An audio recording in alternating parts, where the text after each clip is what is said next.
بولتا ہے جس کی اللہ وحی فرماتا ہے۔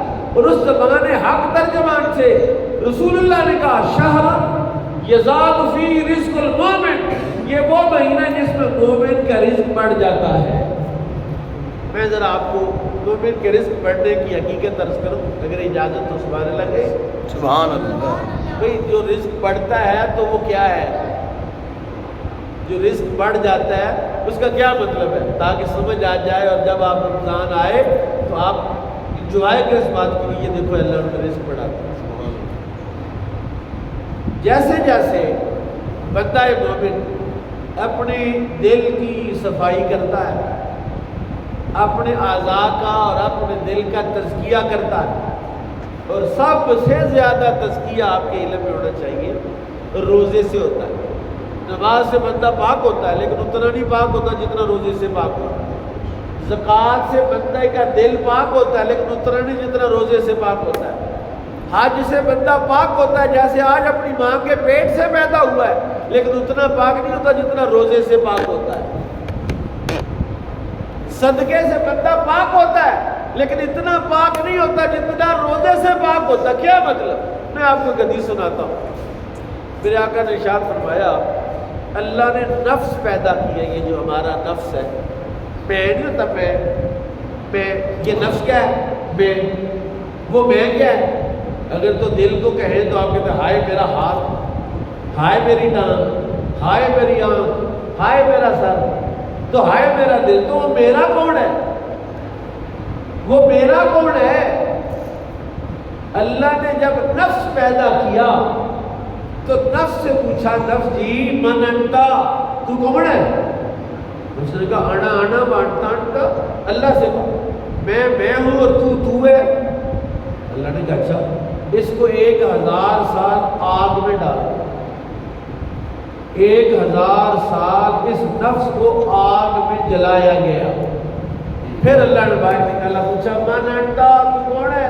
اس نے کہا انا انا و انتا انتا، میں ہوں اور تو ہے۔ اللہ نے کہا اس کو 1000 سال اس کو ٹھنڈ کے اندر رکھو، ادھر گرمی تھی، ہیٹ تھی، اب کول ہو گیا۔ جب یعنی وہ جو کہتے ہیں ادھر ایسے علاقے بھی ہیں جہاں -60 درجہ حرارت، 60 درجہ ڈالا گا کتنی ٹھنڈ ہوگی۔ تو جب میرا رب سونا جو ٹھنڈ کرے گا تو وہ کتنی ٹھنڈ کرے گا، وہ ٹھنڈ کتنی ہوگی؟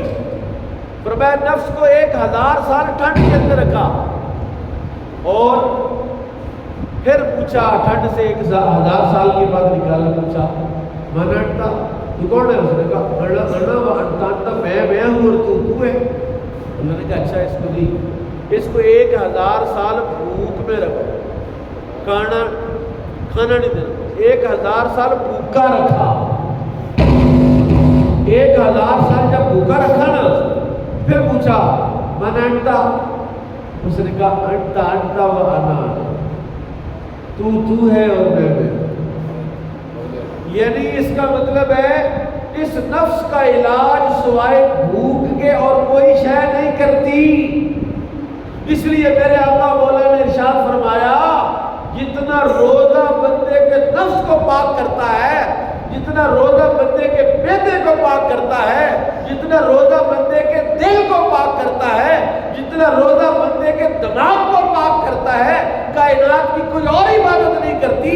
اور اس لیے اللہ تعالیٰ نے فرمایا کہ روزہ دار اب اس لائق ہو گیا ہے، اس قابل ہو گیا ہے کہ اس کے منہ کی بو مجھے کستوری سے زیادہ احب ہے۔ اللہ کو روزہ دار کے منہ کی بو کستوری سے زیادہ پسند ہے۔ بھئی بو تو کسی کو پسند نہیں۔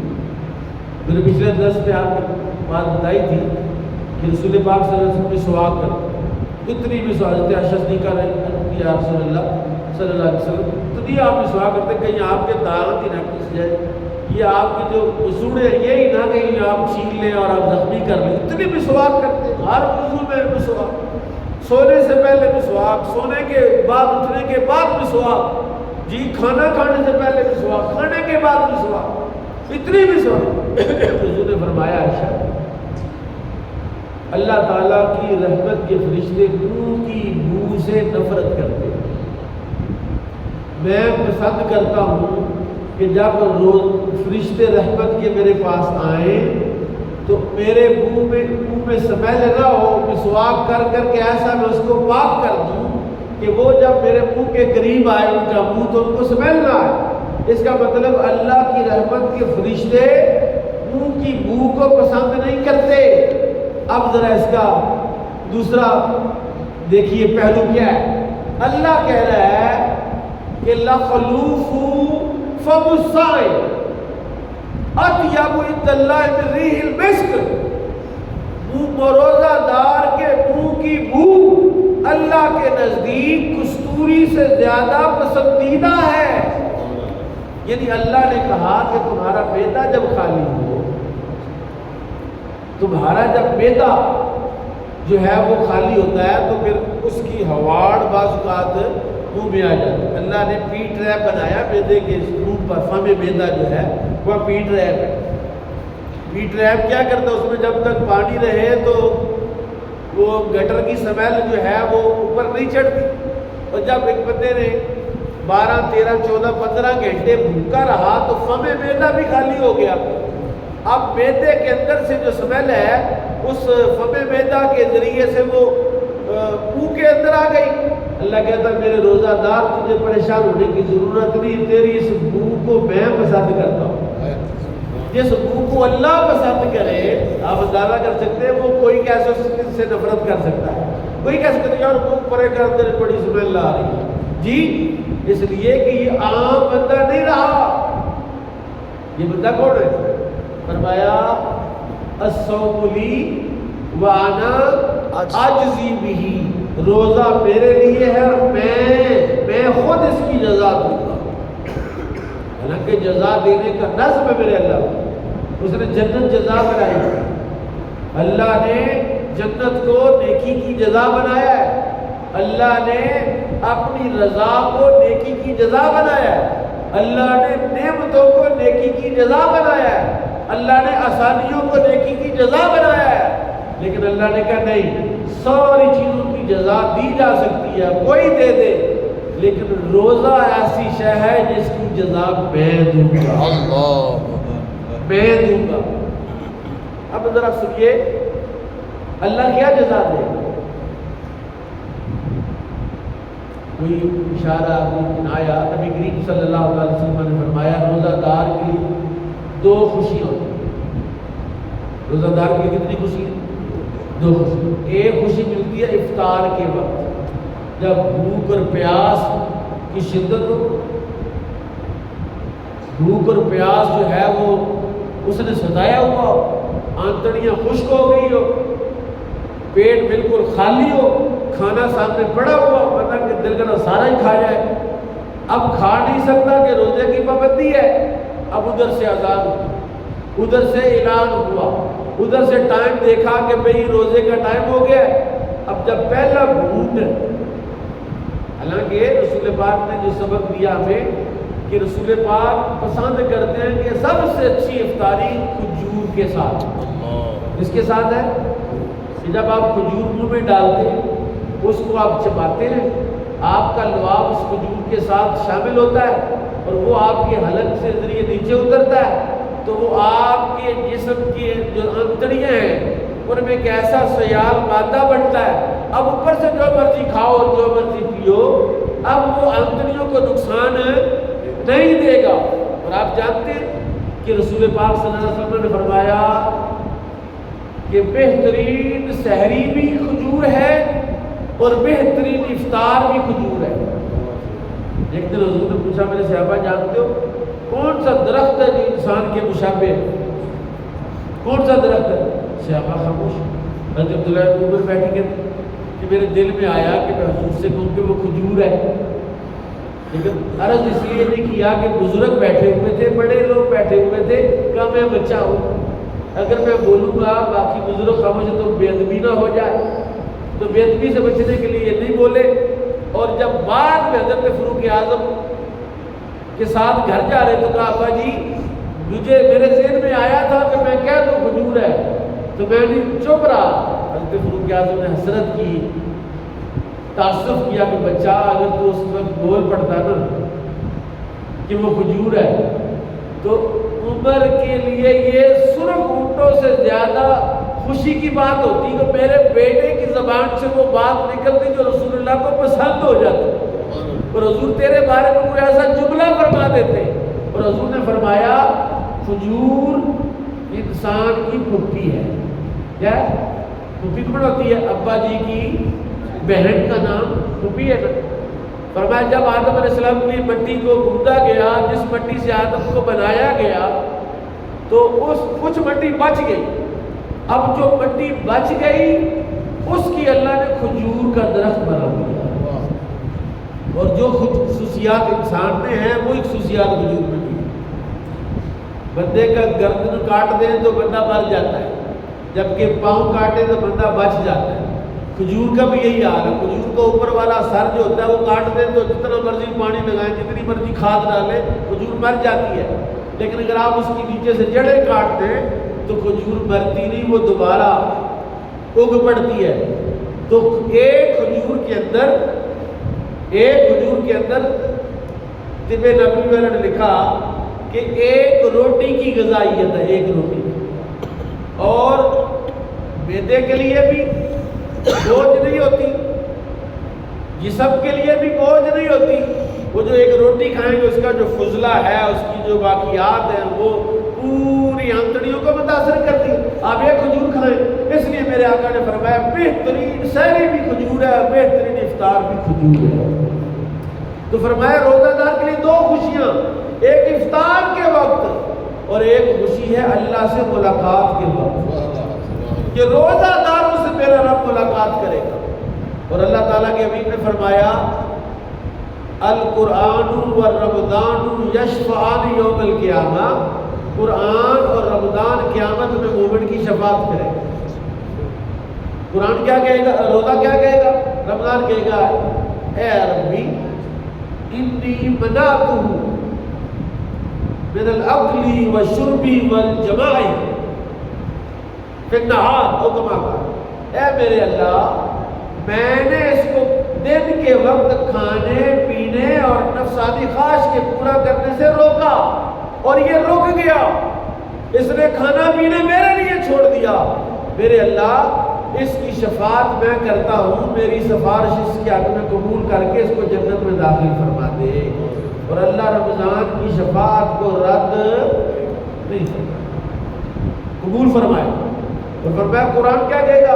اے ربی انی منعتہ من النوم فی اللیل، میرے اللہ یہ بندہ میری وجہ سے رمضان کی راتوں میں سوتا نہیں تھا، تراویح پڑھتا تھا، تراویح میں کھڑا رہتا تھا، اور تراویح ہو بھی جاتی تو بیٹھ کے پارا دو پارے پڑھ کے جاتا تھا جی۔ اس لیے کہتے ہیں رمضان کا اور قرآن کا اسپیشل تعلق ہے۔ ہم نے اس سال انشاءاللہ پروگرام بنایا، فلیکس بھی لگائیں گے آپ کی مسجد میں، کہ رمضان کی راتوں میں ایک پارہ 30 راتیں یا 30 پاروں کی تفسیر ہم بیان کریں گے۔ پورا قرآن جو ہے اس کا دورہ تفسیر قرآن ہم انشاءاللہ جامعہ رحیمیہ میں کروا رہا ہوں۔ آپ حضرات کو دعوت ہے کہ آپ آدھا پارہ رات کو اور آدھا پارہ نماز فجر کے وقت اب اس کو کوشش کریں گے کہ اس کی جو احکام کی آیات 500 آیتیں، صرف 6666 آیات میں صرف 500 آیات ہے جس میں احکام ہے، جس میں حکم دیے گئے، وہ الگ سے بیان کی جائے گی اور وہ سکھائی جائیں گی انشاءاللہ۔ تو رمضان کا اور قرآن کا ایک خاص تعلق ہے، کیونکہ رمضان قرآن میں آیا، شہر رمضان الذی انزل فیہ القرآن، شہر رمضان وہ ہے جس میں اللہ نے قرآن نازل کیا۔ اب سنیے رمضان مبارک کی ایک اور خوبی، فرمایا وَهُوَ شَهْرُ الْمَوَاسَاتِ، یہ غم خاری کا مہینہ ہے۔ کون سا مہینہ ہے؟ غم خاری۔ غم خاری کیا ہوتا ہے؟ کسی غمگین بندے کے غم کو دور کر دینا، یہ غم خاری۔ کسی پریشان دل کی پریشانی کو دور کر دینا غم خاری ہے۔ اور حضرت عائشہ صدیقہ رضی اللہ تعالیٰ عنہ پتہ کیا کہتی ہیں؟ کہ جب جبریل رسول اللہ سے مل کر جاتے تھے صلی اللہ علیہ وسلم، جب جبریل نبی پاک سے ملاقات کر کے جاتے، اس کے بعد نبی کریم صلی اللہ علیہ وسلم پر اثر یہ ہوتا کانا اجود من ریح المرسلہ، آپ تیز چلنے والی ہوا سے بھی زیادہ سخی ہو جاتے تھے۔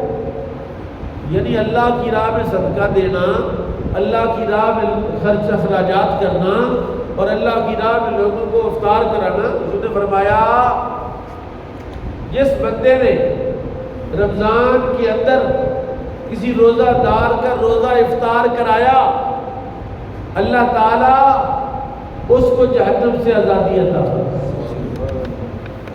اور اللہ تعالیٰ اس کو روزہ دار کا ثواب بھی دے گا، اور روزہ دار کے ثواب میں کمی بھی نہیں۔ تو بندہ روزے میں تیرے روزہ نہیں کھولوں گا، میرا روزہ تو لے جائے گا، ایسا بھی نہیں ہے۔ تجھے بھی اتنا ہی ثواب ہوگا اور تجھے افطار کرانے والے کو بھی اتنا ثواب اللہ دے گا۔ صحابہ نے کہا یا رسول اللہ ہم تو غریب آدمی ہیں، غریب لوگ ہیں، ہم تو افطاری نہیں کرا سکتے۔ فرمایا تم کیا سمجھے؟ کیا سمجھے؟ کہا حضور ہم یہ سمجھے کہ روزہ دار کا روزہ افطار کرانے کا مطلب ہے راج کرانا، راج کے روٹی دینا، راج کے پانی دینا، راج کے دودھ پلانا، اس کا کھانا کیا۔ ہم تو غریب لوگ ہیں، ایسا نہیں کر سکتے۔ فرمایا نہیں، یہ جو اجر میں نے بیان کیا وہ ایک گھونٹ پانی کا ہے، ایک گھونٹ دودھ کا ہے، ایک کھجور کا اجر ہے۔ اور جس نے من اشبع صائما، جس نے روزہ دار کا رج کرایا، اللہ تعالیٰ اس کو قیامت میں میرے حوض سے پلائے گا۔ جب زبان پیاس سے باہر آ رہی ہوگی، اس روزہ دار کو اللہ میرے حوض سے پلائے گا اور وہ اس میں پیاسا نہیں ہوگا یہاں تک کہ جنت میں داخل ہو جائے۔ اور کیا ہوگا؟ اللہ اس کے پچھلے سارے گناہ معاف فرما دے گا۔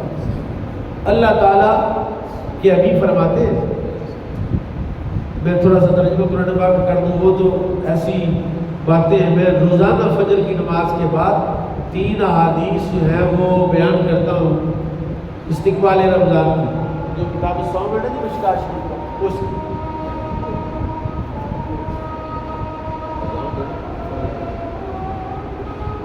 تو روزانہ 3 احادیث مشکوٰۃ شریف میں شاہ صاحب بھی آپ کو سنائیں گے۔ 3 احادیث کتاب الصوم شروع کریں، لوگوں کو شوق دلائے۔ ہم دیکھتے ہیں نوجوان لڑکے روزہ نہیں رکھتے، گلیوں بازاروں میں روزہ خوری ہو رہی ہے، اور یہ بھلا کس کا نقصان کر رہے ہیں؟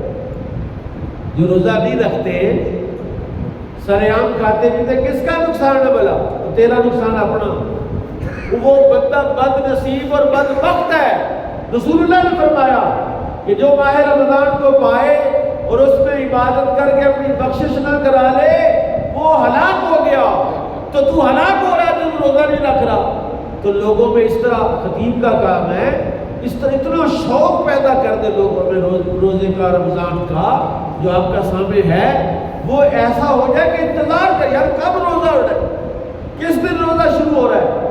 میں آپ کو حدیث سچ کرتا ہوں، میرے کریم آقا نے ارشاد فرمایا کہ رمضان المبارک میں اللہ تعالیٰ اپنی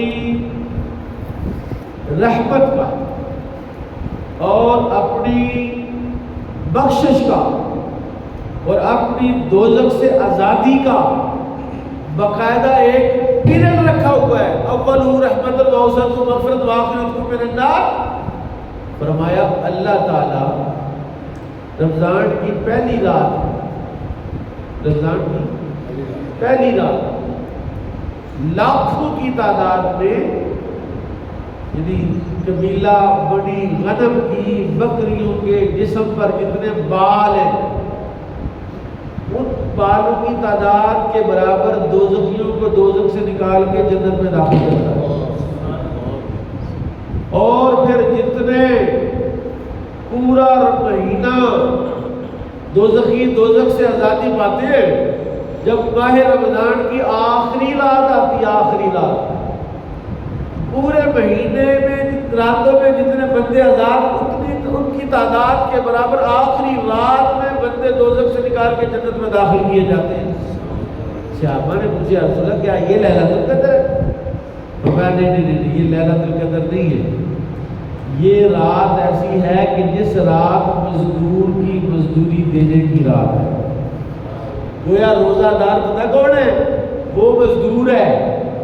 یہ اڈے پر مزدور لینے جاؤ، اوے اللہ کے بندو ماہ رمضان پورا مہینہ روزے رکھو، قرآن پڑھو، تلاوت کرو، نیکیاں کرو، معمولات زندگی بدل کے رکھ دو، کیونکہ تم اللہ کی مزدوری پر لگ گئے ہو۔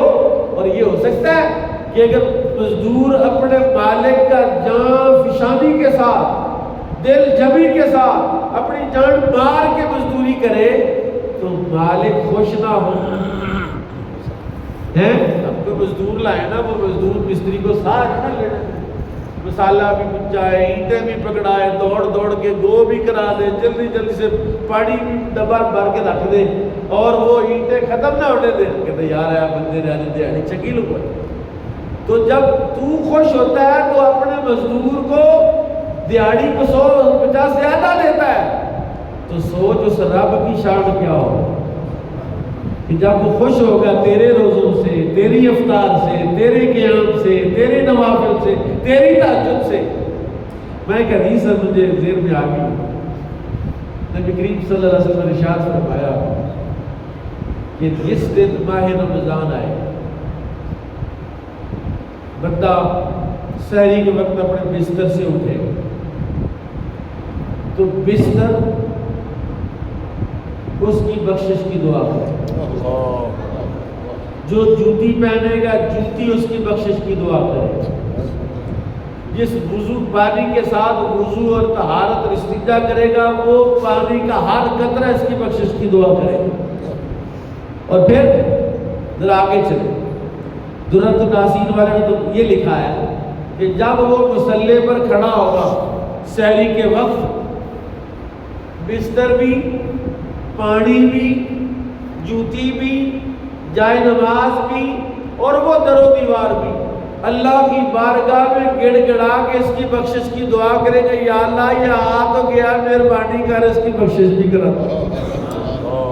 دیوار ہے، چٹائیاں، پانی کے قطرے اس دن سفارش کر رہے ہوتے ہیں۔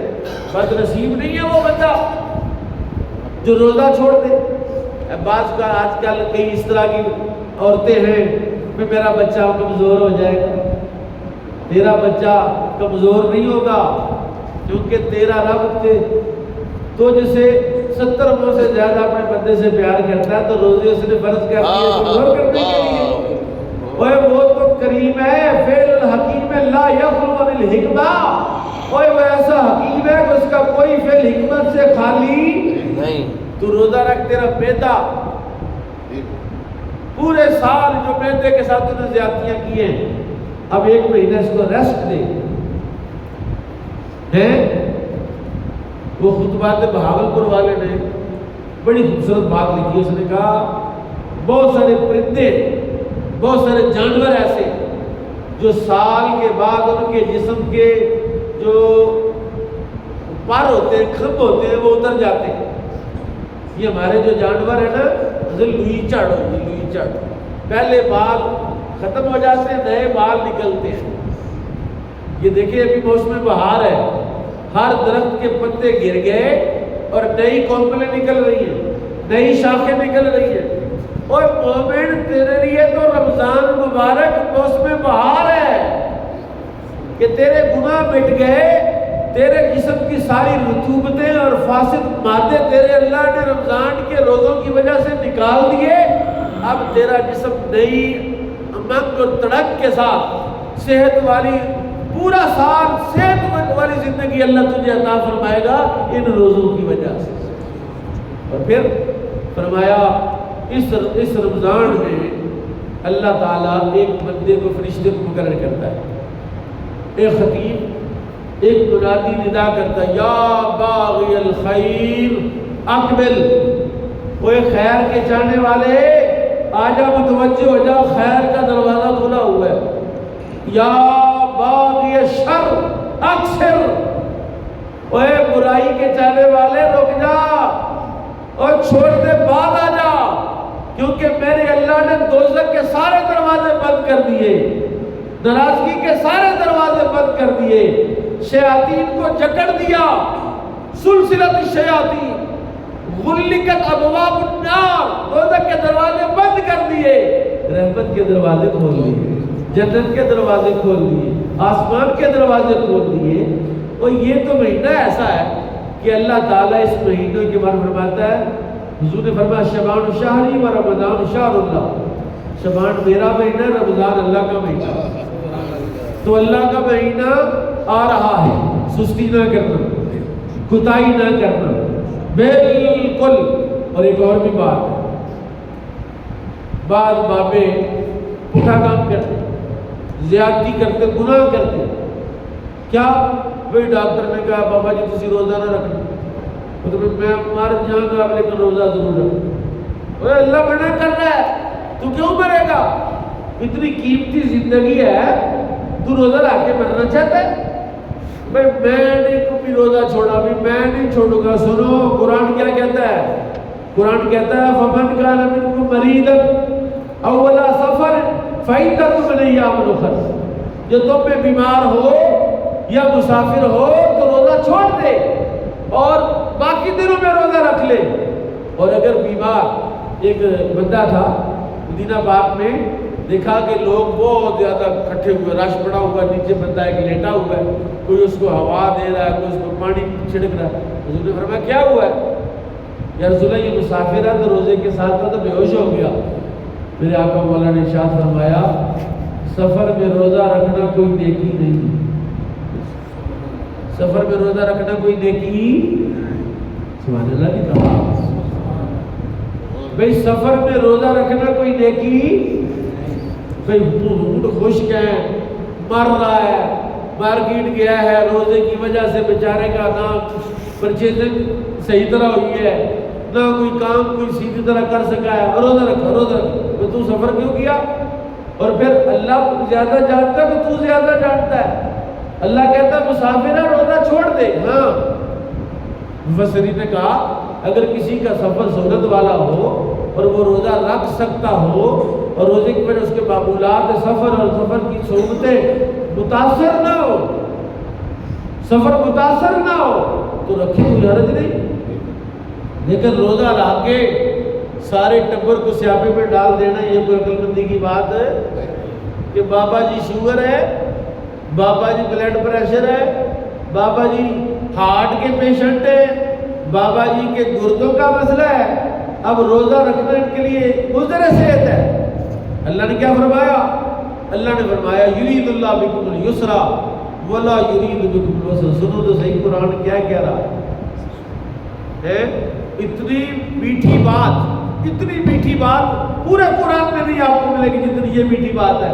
اللہ کہتا ہے یرید اللہ بکم اليسر، اوے اللہ تمہارے ساتھ آسانی کا ارادہ فرماتا ہے، اللہ تمہارے ساتھ تنگی کا ارادہ، اللہ تمہیں مصیبت میں سیاپے میں نہیں ڈالنا چاہتا۔ اس لیے جو روزہ دار، جو بندہ بیمار ہو، وَعَلَى الَّذِينَ يُطِيقُونَ فِدْيَةٌ طَعَامُ مِسْكِين، جو طاقت رکھتا ہے تو ایک مسکین کا کھانا دے دے، تو معذور ہے۔ اور لا یکلف اللہ نفسا الا وسعہا کا ضابطہ شریعت کا ہے، کسی اور دین میں یہ ضابطہ نہیں، کسی اور شریعت میں یہ ضابطہ نہیں، جو ضابطہ قرآن کا ہے۔ فرمایا اللہ تعالیٰ تمہاری طاقت سے زیادہ تمہیں حکم نہیں دیتا۔ اللہ یہ نہیں کہتا کہ تم ہوا میں اڑو، بھی اڑ ہی نہیں سکتے، پاری نہیں ہے کیسے اڑے؟ اللہ نے نہیں کہا نماز کو حکم دیا تم نماز پڑھ سکتے اس لیے حکم دیا، روزہ رکھ سکتے روزہ رکھنے کو حکم دیا، اور جو بیمار ہے وَمَنْ كَانَ مَرِيضًا أَوْ عَلَىٰ سَفَرٍ فَعِدَّةٌ مِنْ أَيَّامٍ أُخَرَ، باقی دنوں میں جا کے اس کی جو ہے وہ قضا کر لے۔ اور اگر قضا نہیں کر سکتا، دائمی بیمار ہے، شیخ فانی کہتے ہیں بوڑھے بندے کو جو بہت بوڑھا ہو گیا، جوانی میں روزہ کبھی نہیں چھوڑا، اب بوڑھا ہو گیا، بیماری آ گئی، روزہ نہیں رکھ پایا، اللہ اتنا کریم ہے جوانی کے حساب سے نیکیاں لکھتا جاتا ہے۔ یہ تو نہیں ہے کہ بھی روزے نہیں رکھے تو ثواب نہیں ہوگا تو کیا بنے گا؟ رسول اللہ نے فرمایا کہ جو بندہ جوانی میں جتنی محنت کرتا تھا اب بیماری اور بڑھاپے کی وجہ سے اتنی محنت نہیں کر پایا تو کوئی بات نہیں، اللہ تعالیٰ جوانی والا ہی ثواب عطا فرمائے گا۔ جوانی والا ثواب کے لیے، اجر کے لیے تو کرنا، تو جب بغیر مشقت کے اجر مل رہا ہے تو پھر ٹوکے جہاں کیوں دینا؟ بیلنے میں کیوں اسے گزرنا ہے؟ منع کیا، بالکل منع کیا۔ قرآن کہہ رہا ہے یرید اللہ بکم الیسر ولا یرید بکم العسر۔ اور آخری بات، مزیدار بات، مزیدار بات کیا ہے؟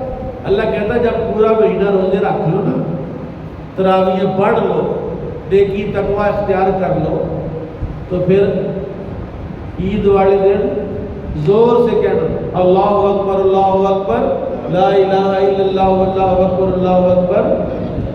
آتی ہے کہ نہیں؟ پڑھو ذرا اونچی بات سے، اللہ اکبر اللہ اکبر لا الہ الا اللہ واللہ اکبر۔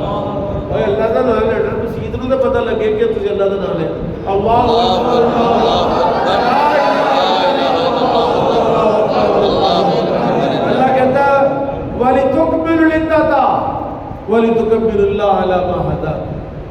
اگر تعداد پوری کر لو، 30 روزوں کی توفیق مل گئی، بیمار بھی نہیں ہوئے، تندرست رہے، تعداد پوری کر لی، تو یہ نہیں سمجھنا کہ میں بڑا پٹے کھاڑوں، میں بڑا جناب بڑی بات ہے میں نے روزہ کیا نہیں، تب بھی میرے رب کا شکریہ ادا کرنا، یا اللہ تیری توفیق سے میں نے روزے رکھے، تیری توفیق سے تراویح پڑھی ہے، تیری توفیق سے نیکی کی ہے، یہ میرا فعل نہیں ہے، یہ تیری توفیق ہے۔ کیونکہ مومن ایمان والا وہ ہوتا ہے جو اپنی ہر خیر کا اور ہر بھلائی کی نسبت اللہ کی طرف کرتا ہے۔ بدبخت ہوتا ہے اور میں کتاب تو لا حول ولا قوت الا باللہ العلی العظیم۔ اگر کوئی بندہ پڑھے نا لا حول ولا قوت، یہ کلمہ کفر ہے، اس نے صرف پڑھا لا حول ولا قوت، بس بریک لگا دی، لا حول ولا قوت، یہ کفریہ کلمہ ہے۔ کیوں کہ لا حول ولا قوت کا کیا مطلب ہے؟ کوئی طاقت نہیں رکھتا، کوئی نہیں پھیل سکتا، اور اللہ استثناء تو کر، اور جہاں کوئی نہیں کر سکتا وہاں میرا رب ہوتا ہے۔ لا حول ولا قوت الا باللہ۔ یا اللہ نیکی کرنے کی طاقت نہیں ہے، گناہ سے پھرنے کی طاقت نہیں ہے، الا باللہ، مگر تیری توفیق سے، تو جس کو توفیق دے یا اللہ وہی نیکی کر سکتا ہے۔ تو آج تھوڑا سا لینتھی درس قرآن ہو گیا، تو بہت ساری باتیں بیان ہو گئی، کچھ رہ بھی گئی، تو جو رہ گئی ہیں